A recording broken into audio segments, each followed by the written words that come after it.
संस्कारधानी जबलपुर में जगतगुरु स्वामी रामभद्राचार्य महाराज के सानिध्य में चौथी वर्ल्ड रामायण कॉन्फ्रेंस का आयोजन किया गया। मुख्यमंत्री डॉक्टर मोहन यादव ने वर्ल्ड रामायण कॉन्फ्रेंस का शुभारंभ दीप प्रज्वलन कर किया। कार्यक्रम में केंद्रीय संस्कृति मंत्री गजेंद्र सिंह शेखावत भी शामिल हुए। बता दें, शहर के मानस भवन में 2, 3 और 4 जनवरी को हो रहे इस आयोजन में देश विदेश के ट्रेडिशनल आर्ट को शामिल किया गया है। कार्यक्रम को संबोधित करते हुए सीएम डॉक्टर मोहन यादव ने कहा कि भगवान श्री राम और भगवान श्री कृष्ण का जीवन धर्म, मर्यादा, कर्मयोग और मानवता का समन्वित संदेश है। दोनों के आदर्श हमें हर परिस्थिति में सत्य और न्याय के मार्ग पर चलना सिखाते हैं। लेकिन भगवान राम और कृष्ण के माध्यम से दुनिया के अंदर भारत की जो पहचान बनी, वाकई दोनों का अपना योगदान। भगवान राम ने ये जो हम कहते हैं कि भारत विश्व गुरु बनना चाहता है, तो विश्वगुरु बनने चाहने में कोई किसी की भौगोलिक सीमाओं पे अतिक्रमण करके कोई अधिसत्ता नहीं बनाना। सच में जहां अंधेरा है वहां प्रकाश फैलाने का नाम सनातन संस्कृति है। आज इस पृथ्वी लोक पर एक ऐसे राजकुमार अपनी व्यवस्थाओं के आधार पर जिनने अपने संसाधनों की तरफ नहीं देखा, केवल सामर्थ्य से, अपने बुद्धि पराक्रम बल से न केवल स्वयंवर को जीता, बल्कि बाद की कथा रामायण में हमने सबने देखा है कि बाद के वनवास काल में जब 2 बड़े बड़े काम कर दिए बगैर सेना के, तो फिर कौन से जंगल में सेना की जरूरत पड़ती।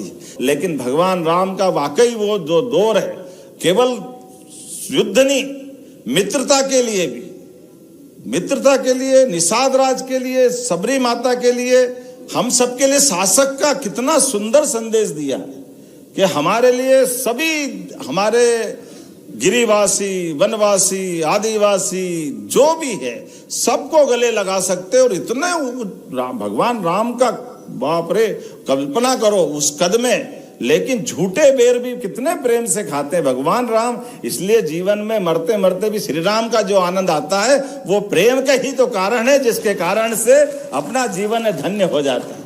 कितने प्रकार से भगवान राम को जाना जाए, ये रामायण में सब बताया गया है। इसलिए देश की सीमाओं को तोड़ करके दुनिया के अंदर जीवन के हर एक पक्ष में जब भी हम अपने रिश्तों की परीक्षा का मौका आए, केवल राम राज्य को याद कर लो, हमको सब कुछ मिल जाता है। ऐसे पवित्र रामायण का वाकई युगों युगों तक इतिहास भी रहेगा। जब तक भारतवर्ष है, दुनिया में पृथ्वी का अस्तित्व है, तब तक भगवान राम की गाथाओं के माध्यम से संसार सदैव लाभान्वित होता रहेगा। मैं आज के इस अवसर पर मध्य प्रदेश सरकार की ओर से इस रामायण सम्मेलन के अवसर पर सबको शुभकामना देता हूँ, बधाई देता हूँ। सच में आज का हमारा रामायण सम्मेलन सफल हो गया। महाराज जी, ये जबलपुर भी ऐसा भाग्यशाली नगर है। हमने माता नर्मदा की जय जयकार तो पूरी नर्मदा परिक्रमा में करते हैं, लेकिन जाबाली ऋषि का प्रताप है कि यहाँ के काले पत्थर भी संगमरमर के बन जाते हैं। ये दुनिया में कहीं नहीं होता, ये केवल जबलपुर में ही होता है।